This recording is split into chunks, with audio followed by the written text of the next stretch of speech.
a recent controversy is about not following Yeah. illegal orders. What's your view on that? And is there something you might want to say to National Guard troops, or is there something Yeah. win without war? Yes. Thank you. Thank you for asking that. So again, right, when we saw the LA Guard and Marine deployment, alarm bells went off because it's totally clear what the Trump administration wanted to do, which was to figure out, hey, can we actually have troops Mhm. help arresting people, whether it's immigration enforcement or general authoritarianism. Um, and they've been quite clear, kind of that's what they would like to do. And so at that point, if you know where the president and the secretary of defense are on this, and that if they could, and right, Trump famously in his first term uh, inquired about having the military shoot protesters in 2020, right? That's in Mark Esper's book. So if you know that's where their head's at, then the question is, okay, well, if they'd like to do that, what's actually preventing that 20-year-old rifleman from shooting me while I'm at a protest, from getting deployed to that location and then shooting me because Trump and Hegseth and Stephen Miller would really like him to do that. And, this is something that I had some arguments with some very smart people who are military law experts over, but ultimately our conclusion was you are in a lot of cases going to be relying on the individual judgments of of the people on the ground, of the soldiers on the ground. That's the reality of it, right? We saw it is perfectly legal in a lot of cases. Well, legal enough, it's being challenged, but we'll see, right? To send the military into cities under different pretenses, right? And it's not that hard to, even without giving them a direct order, to try and manufacture a stressful situation where there's shooting and where you get the guard or deployed troops involved in violence.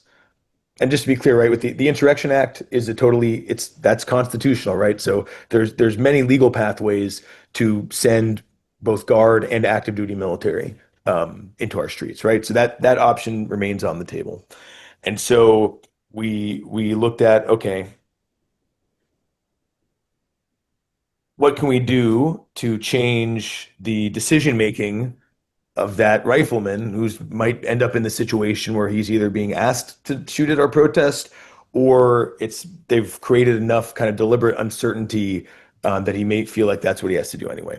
And so we started a campaign that is attached to a website we set up called notwhatyousiguedupfor.org, partnering with the premier organizations that have been doing direct outreach and counseling and legal aid to service members who are facing unlawful orders or otherwise having some kind of conflict with their military service. So that's About Face, which is an incredible war on terror veteran era organization Mhm. that I think is at the forefront of organizing and advising troops today. Also, the GI Rights Hotline, which is quite well known, and the Military Law Task Force, which is under the National Lawyers Guild. And so we started setting up billboards outside some major military installations, including Fort Bragg, where I used to spend a lot of time when I was in uniform, as well as in most of the cities where National Guard has been deployed. And, what we want service members to understand that they have access to these resources. But beyond that, we really just wanted um, to create awareness within the military that there is somebody out there who will have your back and who will at least try to help you if you find yourself in this position where you feel you might need to disobey an unlawful order. Because I thought back to my own time, I had no idea that any of these organizations existed while I was in the military. Right. Even as I was somebody who was struggling with the morality of my own mission, Mhm. I hadn't heard of About Face. And so we thought it would be really meaningful um, to make sure that troops knew that these resources were available.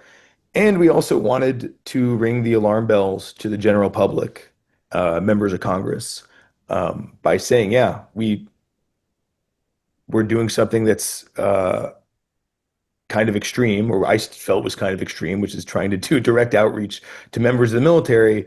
That doesn't mean it's the wrong thing to do. It should be an indication of what a dangerous moment we're in now. And we've seen, right, some very mainstream members of Congress um, are now being very vocal about that same message. So we were a little early, but it's part of what we hoped for has happened, which is some um, mainstream political leaders also appearing to understand the urgency of the situation. Excellent. And the GI rights hotline, 877-447-4487, 877-447-4487. And Harrison, repeat that website. Yeah, not what you signed up for.org. And when people go there, when military members go there, when parents of military members go Sure. there, what are they going to find? So the first thing, because when we started this, one of my chief concerns was that we would not put any of the service members at risk who are trying to access the resources. So you're going to first see some helpful instructions about a little bit of digital security. And, one of the big things is, hey, don't visit this from your DoD work computer, right?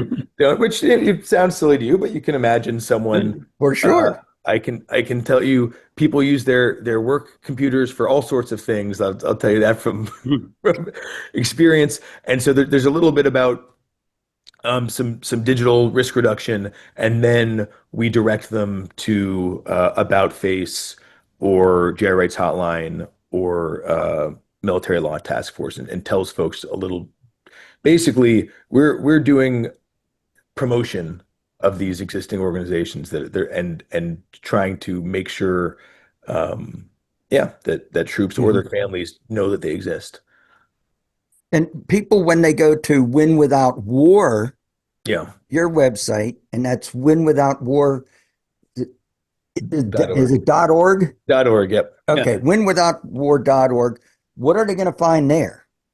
Yeah, so you are going to see basically a lot of our positions and updates, and if you really like those, you can subscribe to our email list because we have about 250,000 members around the country, who some just get information from us, some participate in our campaigns like calling members of Congress or going to events. Um, but you're basically going to see a lot of our positions and analysis on the the national security news of the day.